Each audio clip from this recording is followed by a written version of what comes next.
Welcome to On the Road with MattyRocks, on location at NAMM 2012 in Anaheim, California, joined by special guest Jeff Rains, lead frontman of Rains, and Jason Anderson, lead guitarist of Rains. Thanks, guys, for joining me today. Thanks for having us. You guys recently had the honor of playing the Share the Well tour, with and finishing up that tour with Five Finger Death Punch, 10-week tour. Sum up that tour. How did it go? It was the most amazing tour I've ever done. I mean, it was just incredible. Playing huge arenas, all the bands were amazing, crew was amazing. We were a little nervous because we're a lot lighter than all the other bands on the tour, but it went over great and the fans loved it, so it was good. Yeah, it went better than we could have hoped, especially being with hard bands on the tour. We were the lightest one, and we converted a lot of fans, I think, so it went great. Very nice. You guys are at NAMM 2012. What's on the books for you guys here at NAMM this year? Just interviews and talking to people about endorsements and just tons of events and parties. We did the Zach Wild roast last night. That was cool. Just all kinds of stuff. We've actually been here for the past month writing the next record and just getting everything around. Then we hit the road with Blackstone Cherry and Cabo February 1st. Very nice. Give MattyRocks listeners an insight to who Jeff Rains is, and where you came from, and how did the Rains project come to be? I started it 12 years ago, and I'm from Indiana, and I think everybody in the band, we're all from Indiana, we're all just really humble Indiana people. And I got sick of hearing the same old cookie-cutter music that was on the radio about drinking and doing drugs and all that crap. So I decided just to write my own stories about my own life and put it out there and see if people could relate to it, and it seems like they are pretty well. Very nice. You guys have, you have 3 albums to date. Currently, you did the original release of Stories in 2006. You had a short EP after that, and then in 2010 you re-released Stories. It wasn't a re-release; it's all brand new songs. The first copy of Stories, I sold 12,000 copies off MySpace, but it didn't really get like a broad release nationwide. But then I wrote all new songs for the current version of Stories, but it was still a collection of stories, and our management at the time decided, well, the first record really didn't get out there, so nobody will know about it. They were wrong. Yeah. What was that version I saw on Amazon for like $60 of that first version? There's a copy of the first version of Stories people are selling for $60 a piece on Amazon now. Don't buy it, especially for $60. That thing was crap. I'll sell you one for 12. Yeah, exactly. Out of these 3 creations that you did, which one of those are you most proud of? Well, like I said, the first version of Stories I think was complete crap. It was my first attempt at writing anything, and I was just a stupid kid and went into some crappy studio, and that was that. The EP was actually 4 songs off the current Stories record, so they were the first 4 songs we had done, so we just decided to put it out there. Our first single, Liar, just started getting played on the radio all over the place. So we felt like we had to put something out. So we had 4 songs done, and that was the EP. So, the new version of Stories is by far, my greatest accomplishment. I think both of ours. With the new stuff we're writing, I think kicks Stories' ass. So. Would any of these 3 projects be considered the pinnacle of Rains, or is that project still to come? That project, we got a ways to get there. Luckily, we've had a year or 2 to write the next record, so. And when we came here, we just started putting all the songs together, and it's turning out really cool. I'm really excited about it. We're touring for, I think, 11 months this year off the Stories record because it's finally getting the push we wanted it to get. But I know we're both just itching to get back in the studio. So new stuff coming from Rains. Where does the inspiration come for writing your songs? Musically, for me, the whole Seattle scene. I was brought up on all the 70s rock music, a lot of country music. And then lyrically, I think it's a lot of the country influences from storytelling and stuff like that. But he has completely different influences than I do. So, yeah, musically I draw from just a good song, whether it's classical music or all the way out to metal, and anything in between. It's just a good song is a good song, and I try to take in as much as I can about artists that have been around way before me, and I just try to put my piece into it. As far as lyrics go, that's Jeff, and we leave that to him. He does a good job, so. Is the writing a team collaboration, or is there one specific person that? It started off just me because I started the band, but now we're writing everything together, which is really cool.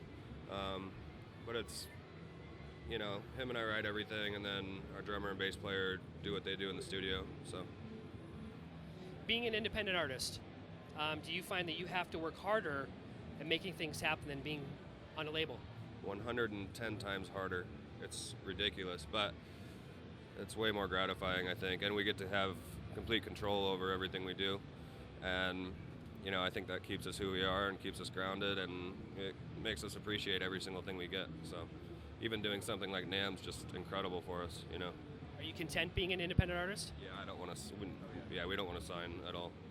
We'd rather keep our money. You guys have had some good play on Sirius Octane. Your fans are requesting it. What's it been like to have that opportunity to hear yourselves on Sirius Octane? You know, they were the first station that ever jumped on board. They've been huge supporters of us. And, you know, now terrestrial radio is picking it up, and we're doing really well on the active rock charts. So the whole thing's just crazy. But Sirius is the one that, you know, they're the ones that started it for us. So, and we went through this whole battle where our first single, Liar, they kept saying wasn't heavy enough and all this. And we're like, well, just try it, see how people react. And it ended up requesting top 5, and, you know, I Look in My Eyes is doing the same thing now, so it's pretty cool to see. Your current single, Look Into My Eyes, what is the story or message behind that song? We had a old bass player, and we were getting ready to fire him. He was basically doing all the wrong things in life. And at the time, actually that was the first song I think you had written with me. Yep. So him and I wrote this song, went up to the studio. The bass player hadn't ever heard the song. So one night we were at my house and had too many drinks, and I got the master emailed to me, and the bass player was there, and I hadn't fired him yet. So we listened to the song, and like I said, we were a little buzzed or whatever. And at the end of the song, he looks at me and he goes, "That song's about me, isn't it?" And I said, "Yeah." And he just turned around and walked out. Thought I had to fire him, but I haven't really talked to him since. Actually, he saw an interview a couple weeks ago, and he texted me after a couple years of not talking to him. He's like, "Hey, is there any way you could change the story on Look in My Eyes? Because it kind of makes me look bad." And I'm like, "Well, I wasn't saying your name or anything. Like, nobody even knew you were in the band. You were in the band for a month, so it's kind of cool." And you got a video for it. It looks pretty cool. Yeah, that was a stressful day. That was our first video, like real video we ever did. So I don't know. Shooting a video is not an easy thing. A lot of work that goes into it. And the company made us feel really comfortable, but I mean, talk about anxiety. I can get up on stage and sing in front of 10,000 people, that's easy, but trying to act in a video is just stupid. So I won't be joining Full House or anything anytime soon. You got a current project going with Kickstarter. Yeah. Why don't you talk about that? You know, we heard about it and figured we'd try it. Basically, since we want to stay independent, we figured we'll kind of leave it in the fans' hands, and if they want us to stay independent too and put out the music they want to hear and we want to hear, then they'll basically donate to our recording costs, and in return they get these awesome prizes, like whether it's a free signed CD or free copy of the new CD or free, you know, there's all these different tiers of packages. The top packages, you get flown to the studio, you get to sing on the record with us, you get to name the album, just all this cool stuff. So we're doing private acoustic shows, just tons of different stuff.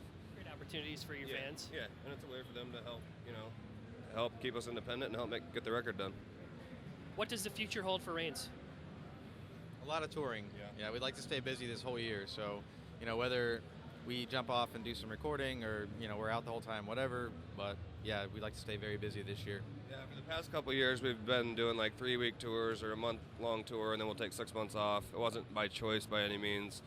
It was just who we were working with at the time. So now we have an opportunity to do the tours we're doing, and we just want to keep it going and keep that momentum going. Very nice. Let MattyRocks listeners know where they can keep up with the band and, more importantly, all the kick-ass music that you're putting out. Facebook.com/RainsMusic. Our website is rainsmusic.com, and our Twitter, I have no idea. Jason knows that one. Twitter is twitter.com/RainsBand. So, and we run all that stuff ourselves, so we'll be more than happy to respond to anybody. Yep. We're the ones talking back to you, so. Very nice.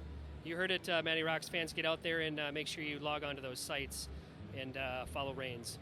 Anything that you guys would like to say to the MattyRocks listeners out there that maybe don't know who you are? Yeah, if you want to see the longest middle finger in the world, look up Jeff Rains' middle finger. It has its on the Facebook page. I agree with that. Oh, and thanks for tuning in and for this opportunity to interview with you guys. Thanks again, you guys, for taking the time for this interview. It was a pleasure hanging with you guys. Thank And you guys have heard it here on the road with Matty Rocks, live at NAMM 2012.